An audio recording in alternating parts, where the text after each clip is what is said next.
Hi guys, I am Prathamesh. Welcome and welcome back to my channel. So, सध्या आपण कोकणातले बरेचसे videos film करतोय. तुम्ही मागच्या काही आठवड्यांमध्ये कोल्हापूरचे 2 व्हिडिओज पाहिले असतील. तर आज आपण जाणार आहोत एक खूप फेमस ठिकाण आहे ते, जे म्हणजे गणपतीपुळे. मी गणपतीपुळ्याला याआधी 1-2 वेळा गेलेलो आहे, पण मी यावेळेस शूटच्या हिशोबाने परत चाललो आहे आणि खूप वर्षानंतर चाललो आहे. म्हणजे ऑलमोस्ट 6-7 वर्षानंतर चाललेलो आहे. सो मी डिसाईड केलं की लेट्स व्लॉग. आणि आपण आता रत्नागिरीला जाऊ आणि रत्नागिरीवरून गणपतीपुळ्यात जाऊ. आणि दुपारी माझं असं काय म्हणू अजेंडा आहे की आपण लंचला तिकडे गेलं पाहिजे. तिथे प्रसाद मिळतो, खूप कमाल खिचडी मिळते.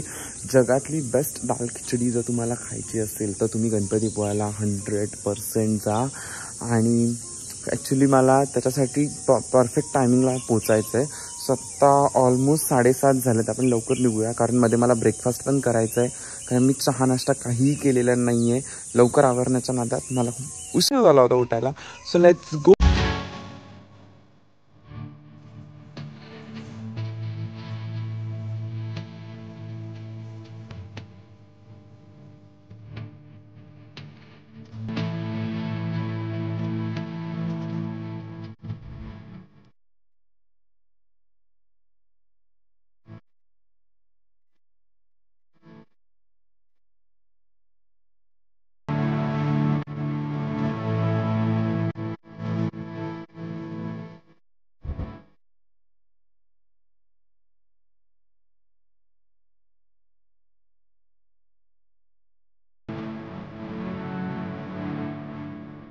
आडिवरेमध्ये महाकाली घरगुती खानावळ यांनी जे घरगुती लिहिलंय ना, अगदी जेवणही तसंच घरगुती आणि छान असतं. मागच्या वर्षी राजापूरचा व्हिडिओ शूट करताना आम्ही इथे जेवायला थांबलो होतो. यांच्याकडे कमाल अशी आमरस थाळी मिळते आणि यांच्याकडे आंबे, त्याच्यानंतर कोकम, ज्या ज्या गृहोपयोगी वस्तू असतात ना, त्यासुद्धा विकत मिळतात. सो आम्ही ठरवलं आपण नाश्ता यांच्याच हॉटेलला करून जाऊया. सो इथे खूप साऱ्या व्हरायटी होत्या, पण आम्ही सेफर साईड मिसळ पाव आणि थालीपीठ ऑर्डर केलं. सगळेच पदार्थ टेस्टी होते आणि थालीपीठ मला विशेष आवडलं. यांचा नाश्ता आणि जेवण या दोन्ही गोष्टी उत्तम आहेत. तुम्ही जर कधी आडिवरेमध्ये असाल ना, तर यांच्या हॉटेलला नक्की भेट द्या.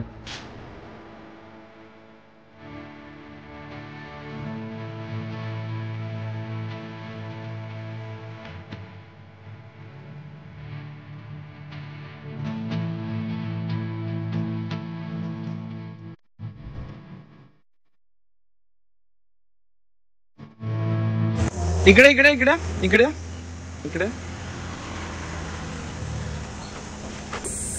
आपण या हॉटेलला आधी पण आलेलो मागच्या वर्षी बेस्ट ऑफ राजापूरच्या व्हिडिओला. आणि त्यांनी ओळखून आपल्याला काय गिफ्ट दिलंय? आपल्याला पायरीचे आंबे गिफ्ट खोलून पायरीचे आंबे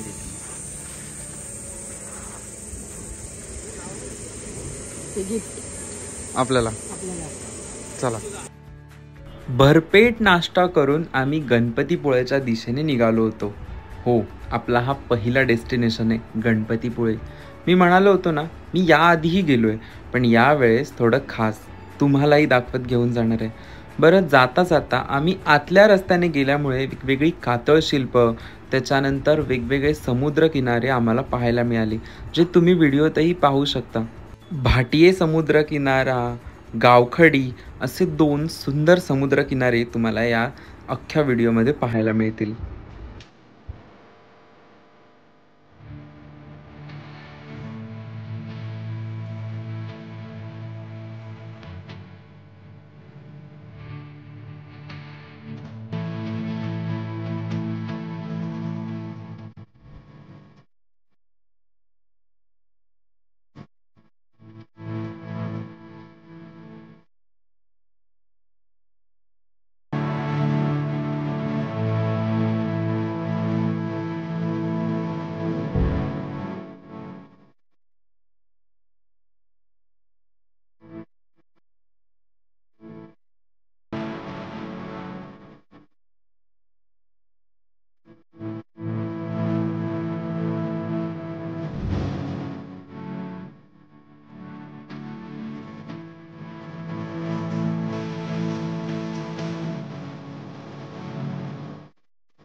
बराच प्रवास करून आम्ही गणपतीपुळ्याला पोहोचलो. पण इतकी गरमी होती की या मेच्या कडाक्याच्या गरमीमध्ये एक लिंबू सरबत तो बनताय ना, आणि इतक्या दिवसानंतर इतकं स्वच्छ आणि व्यवस्थित पद्धतीने गोळा बनवणारे दिसले. गोळा नाही, पण मी लिंबू सरबत मात्र नक्की पियालो. It's so refreshing. आणि इतक्या गरमीमध्ये स्वतःला हायड्रेट ठेवणंही गरजेचं होतं. सो याच्यासाठी लिंबू सरबतपेक्षा चांगला ऑप्शन काय असणार. लिंबू सरबत पिऊन स्वतःला हायड्रेट करून आम्ही दर्शनासाठी निघालो. आता मी तुम्हाला गणपतीपुळेची कथा सांगतो. कोकणातील रत्नागिरी जिल्ह्यातील गणपतीपुळ्याचे गणेशस्थान अतिप्राचीन आहे. या लंबोदराच्या स्थानाचा इतिहास मुग्दल पुराणादी प्राचीन वाङ्मयात पश्चिमद्वार देवता या नावाने आहे. कोकणातील प्रत्येक देवस्थान आणि देवतांविषयी वेगवेगळ्या दंतकथा आहेत. हिंदुस्थानाच्या 8 दिशात 8 द्वार देवता आहेत. त्यापैकी गणपतीपुळ्यातील देवता ही पश्चिम द्वार देवता आहे. मोगलाईच्या काळात आज ज्या ठिकाणी स्वयंभू गणेश मंदिर आहे, त्या ठिकाणी डोंगराच्या पायथ्याशी केवड्याचं वन होतं.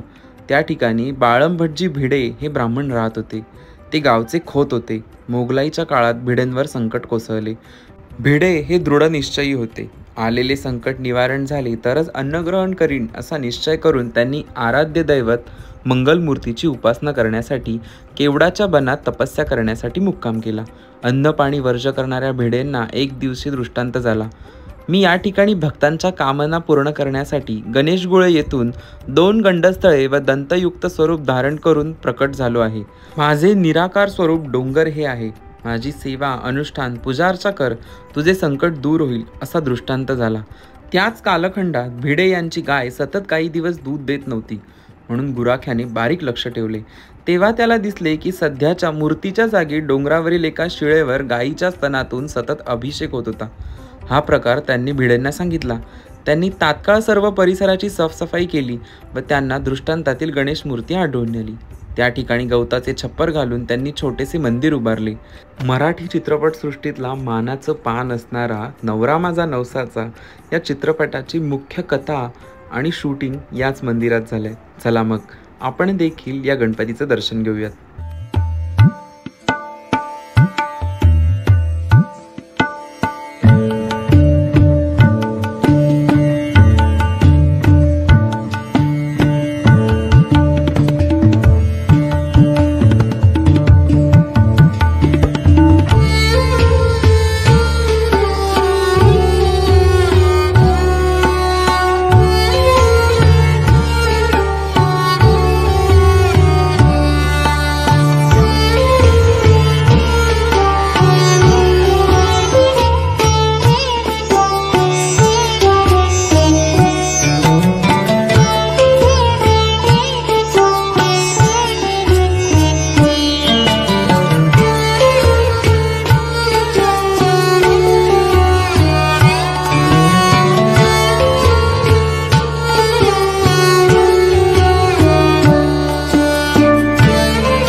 आमचं दर्शन करून झालंय. खूप छान दर्शन झालं. त्या मानाने गर्दी फार कमी होती.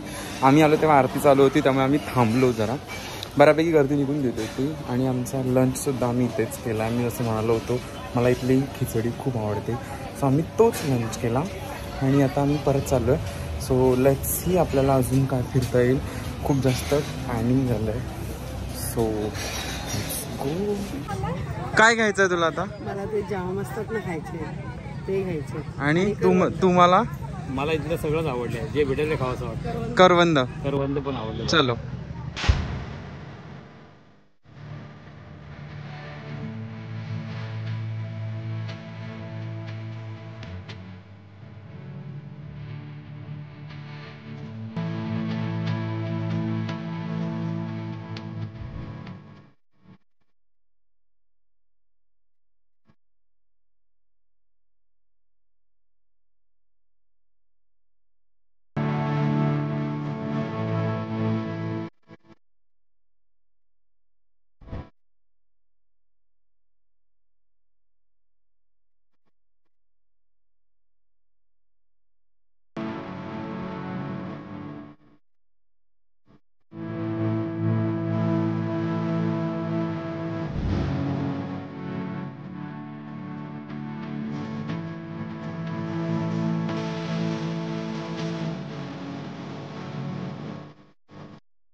प्राचीन कोकणची प्रत्येकी जी तिकीट आहे ती 50 रुपये पर पर्सन आहे आणि 3.5 एकरमध्ये पसरलेलं हे प्लॉट आहे, ज्याच्यामध्ये 12 बलुतेदार आणि 500 वर्षांपूर्वीचं कोकण आणि गावाकडची राहणीमान कसं होतं हे याच्यामध्ये दाखवलेलं आहे. सो मी तुम्हाला आता आतमधून दाखवतो. मला जसं जमेल, जितकं जमेल तसे मी क्लिप्स घ्यायचा ट्राय करतोय. सो प्लीज हा व्हिडिओ पूर्ण बघा. गणपतीपुळे देवस्थानावरूनच काही अंतरावर कोकण टुरिझम डेव्हलपमेंट आणि रिसर्च सेंटर यांच्या 3.5 एकर परिसरात उभारलेला प्राचीन कोकण 500 वर्षापूर्वीचे कोकण हा प्रकल्प आहे. प्राचीन कोकण हे संग्रहालय ओपन एअर आहे. इथे गेल्या काही शतकांतील कोकण जीवनशैलीची माहिती देण्यात येते. लाईफ साईज मूर्तींमधून हा सर्व इतिहास आपल्या नजरेसमोर उभा राहतो. 12 बलुतेदार आणि त्यांची जीवनशैली याच्यात तयार केलेली आहे. खास वैशिष्ट्य म्हणजे इथे आसपासच्या गावातील मुलामुलींना प्रशिक्षण देऊन इथे गाईड म्हणून रोजगार दिला जातो. चला मग माझ्यासोबत 500 वर्षापूर्वीचं कोकण एक्सप्लोअर करूयात.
अशा पद्धतीने आमचं प्राचीन कोकण फिरून झालंय.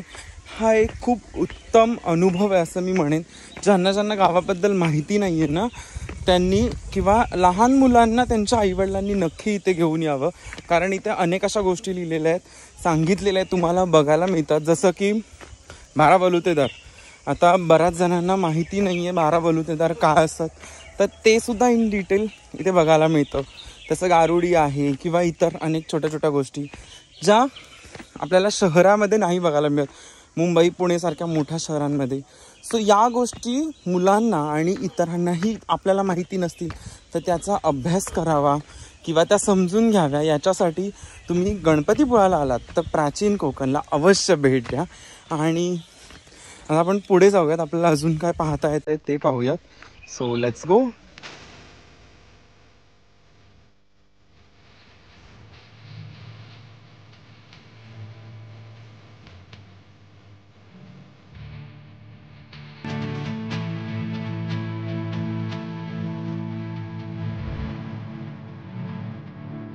प्राचीन कोकण नंतर आम्ही मालगुणला गेलो. मालगुण कृष्णाजी केशव दामले म्हणजेच केशवसूत यांचं गाव. मराठीत संतकाव्य आणि पंतकाव्य ही परंपरा होती. ती मोडून अन्य विषयांवर कविता करणारे केशवसूत हे आद्य मराठी कवी समजले जातात. कवी केशवसूत यांना श्रद्धांजली म्हणून कोकण मराठी साहित्य परिषदेने त्यांच्या जन्मगावी मालगुंड येथे गणपतीपुळे या प्रसिद्ध ठिकाणाजवळ एक स्मारक बांधले आहे. मराठी कवितेचे प्रणेते म्हणून प्रसिद्ध असलेले कवी केशवसूत कृष्णाजी केशव दामले हे व्यवसायाने शिक्षक होते. त्यांनी 100हून अधिक कविता लिहिल्या. इथे केशवसूतांच्या जन्मस्थानाचे चांगले जतन केले गेलेले आहेत. इथे कवितेचे चित्रण करणारा पुतळा आहे. वेगवेगळ्या कविता पर्यटकांना वाचता येतील असे वाचनालय, घरामागील अंगण, त्यांनी वापरलेल्या वस्तू, त्यांचं घर, त्या भिंती या सगळ्या गोष्टी व्यवस्थितरित्या राखल्या गेलेल्या आहेत. केशवसूतांची पुस्तके पर्यटकांना खरेदी करण्यासाठी उपलब्ध आहेत. या संग्रहालयात तांब्याची भांडी, वस्तू देखील बघण्यासाठी ठेवलेल्या आहेत. उत्तम सुशोभित बागेबरोबरच या ठिकाणी चांगली देखभाल केलेली आहे. या तिकिटाचे शुल्क फारच किरकोळ आहे. तुम्ही जर कधी मालगुणला गेलात तर नक्की केशवसूतांच्या या घराला भेट द्या. आणि केशवसूतांबद्दल जर तुम्हाला माहिती नसेल तर प्लीज गुगलवर जा, सर्च करा आणि त्यांच्याबद्दलची माहिती जाणून घ्या. चला मग आपण त्यांच्या या सुंदर अशा घराला भेट देऊयात.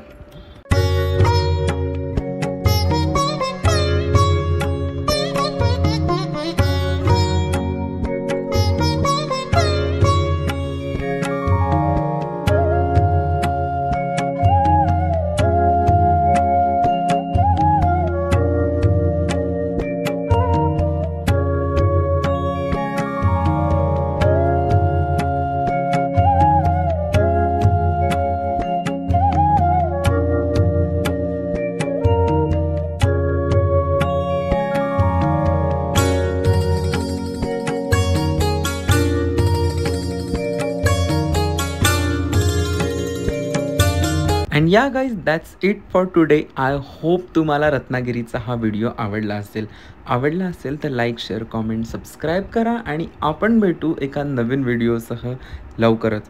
तोपर्यंत बाय बाय.